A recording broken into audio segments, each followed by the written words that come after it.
So hi friends, ఎలా ఉన్నారు మీరంతా? ఐ హోప్ మీ అందరూ బాగానే ఉండాలని కోరుకుంటున్నానండి. సో గైస్, న్యూస్లోకి వెళ్ళే ముందు ఒక ముఖ్యమైన అప్డేటు.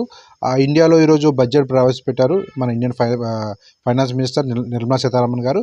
సో ఇందులో ఒక సామాన్య మానవులకి ఊరట కలిగించే ఒక ఇంపార్టెంట్ అప్డేట్ అండి. అదేంటంటే సంవత్సరానికి 12 లక్షలు సంపాదించుకున్న వాళ్ళకి ఎటువంటి ట్యాక్స్ లేదు, ట్యాక్స్ తీస్తారనమాట. ఇది ఒక ముఖ్యమైన మ్యాటర్. ఓకే, సో మేబీ ఇది ఎన్ఆర్ఎస్కి ఉపయోగపడకపోవచ్చు, కానీ ఇండియాలో ఉన్న జాబులు చేసిన వాళ్ళకి అది ఉపయోగపడుతుంది. సో ఫస్ట్ కోవిడ్ విషయానికి వెళ్తే సీట్ బెల్ట్ పెట్టుకోకపోతే 30 దినార్ల ఫైన్. ఇదే ఫైన్ మళ్ళీ కంటిన్యూ అవుతుంటే 50 దినార్లు 100 దినార్లు కూడా పెరిగే అవకాశం ఉంది. డ్రైవర్ మిత్రులు జాగ్రత్తగా ఉండాలి. సో గత 5-6 రోజుల్లో 505 మందిని ఇల్లీగల్ వాళ్ళే రకరకాల దేశస్తుల్ని డిపోర్ట్ చేశారు కోవిడ్ నుండి.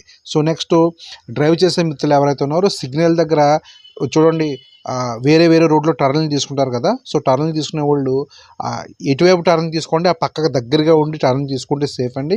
మధ్యలో ఉండి టర్నింగ్ తీసుకునేటప్పుడు అటువంటివి కూడా ఓరేషన్గా క్యాచ్ చేస్తున్నారంట, జాగ్రత్తగా ఉండాలి. నెక్స్ట్, ఎంఓఐ వారు ట్రాఫిక్ అవేర్నెస్ క్యాంపెయిన్స్ కూడా ఏర్పాటు చేస్తున్నారు మనకి కోవిడ్లో. తర్వాత బయట కొందరు ఫుడ్ అమ్ముతుంటారు కదా, ప్యాకెట్లో ఫుడ్ అమ్ముతుంటారు. సో ఇలాంటి ఫుడ్ సేఫ్ కాదని చెప్పి అధికారులు తెలియజేశారు. కొంత ఫుడ్ ఎక్స్పైర్ అయిపోయి ఉంటుంది, అది అన్సేఫ్ అని చెప్పి అధికారులు తెలియజేశారు. సో సౌదీ విషయానికి వెళ్తే సౌదీలో ఒక సినిమా హాల్లో ఒక పాప్కార్న్ అమ్మేవాళ్ళు ఒక అనౌన్స్మెంట్ చేశారండి. సో అన్లిమిటెడ్ పాప్కార్న్ ఇస్తామని చెప్పి. సో దానికి ఏంటంటే సౌదీ వాళ్ళు పెద్ద పెద్ద డ్రమ్ములు, డేజాలు, గిన్నెలు, బిర్యానీ వండుకునే గిన్నెలు కూడా పట్టుకెళ్ళిపోతున్నారు. సో వాళ్ళ పాపం ఇచ్చిన మాట కాదనకుండా వాళ్ళకి మొత్తానికి డ్రమ్ముల నిండా నింపేసి పాప్కార్న్ మరీ ఇస్తున్నారండి. ఇది ఆల్రెడీ గత వారం నుంచి బాగా వైరల్ అవుతుంది ఈ న్యూస్. తర్వాత సౌదీ నుండి ఇండియా వచ్చిన ఒక తెలుగు వ్యక్తి పాపం అప్పుల బాధ తాళలేక ఆత్మహత్య చేసుకున్నాడు, తెలంగాణ వ్యక్తి. సో నెక్స్ట్, ఇతను సల్వాన్ మేమికాన్ ఇతని పేరండి. ఇతన్ని ఖురాన్ని చాలాసార్లు పబ్లిక్గా తగలబెట్టేశాడు, ఇతన్ని కాల్చి చంపేశారు. స్వీడన్లో, వేరే దేశంలో అనమాట, సౌదీలో కాదు. నెక్స్ట్ సౌదీలో కొత్త నిర్ణయం తీసుకున్నారండి. అదేంటంటే 269 ప్రొఫెషన్స్ అండి. 269 ప్రొఫెషన్లో సౌదీషన్ చేయాలని చెప్పి ఒక కొత్త నిర్ణయం తీసుకున్నారు. అంటే మ్యాక్సిమం జాబులన్నీ సౌదీ వాళ్ళకే, ఇది సంగతి. నెక్స్ట్, యుఏ విషయానికి వెళ్తే హౌస్ మేడ్గా పనిచేస్తున్న ఒక మహిళకి జాబ్ లేక ఇబ్బంది పడుతుందండి అబుదాబిలో. సో ఎక్కడన్నా దగ్గర జాబ్ ఉంటే ఆమెకి కొంచెం ఫోన్ చేసి సమాచారం ఇవ్వండి. అబుదాబిలో అనమాట, ఆమెకు జాబ్ లేక ఇబ్బంది పడుతుంది. నెక్స్ట్, ఇస్కో కంపెనీ ఉంటే ఎలాంటిది? సో శాలరీ టైంకి ఇస్తా, కొంచెం తెలియచేయండి. నెక్స్ట్, యూఏలో అది నమాజ్ చేస్తారు కదండి. నమాజులు అనేవి మసీదులో కాకుండా ఎక్కడ పడితే అక్కడ వెహికల్స్ ఆపేసి రోడ్ల పక్కన నమాజ్ చేయకూడదని చెప్పి అధికారులు తెలియజేశారు. అలా చేస్తే 500 దిరమ్స్ ఫైన్ వేస్తారంట. తర్వాత యూఏలో వెదర్ కొంచెం చాలా డస్టీగా ఉంది.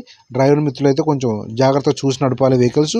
తర్వాత యూఏలో gold price 22 carat gold 313 dirhams చేరుకుందండి.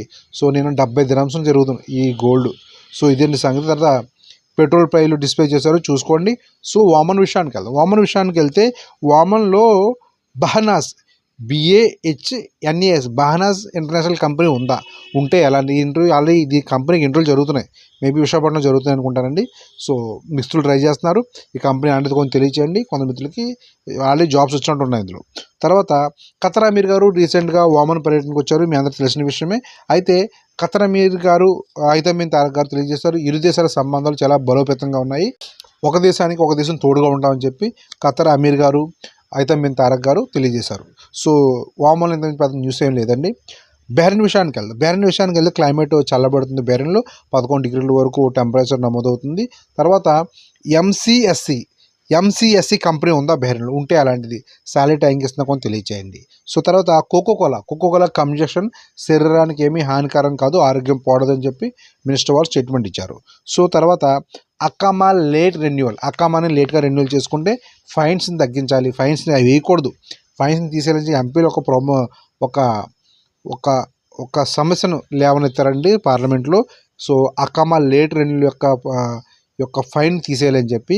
సో ఇది విధంగా గుడ్ న్యూస్ అనుకోవాలి, కానీ ఇంకా ఎక్స్పర్ట్ రిమిటెన్స్ పైన ట్యాక్స్ వేయాలని కూడా ఈ ఎంపీలు చెప్పారు. సో ఇంకా ఏం ఆమోదం కాలేదు.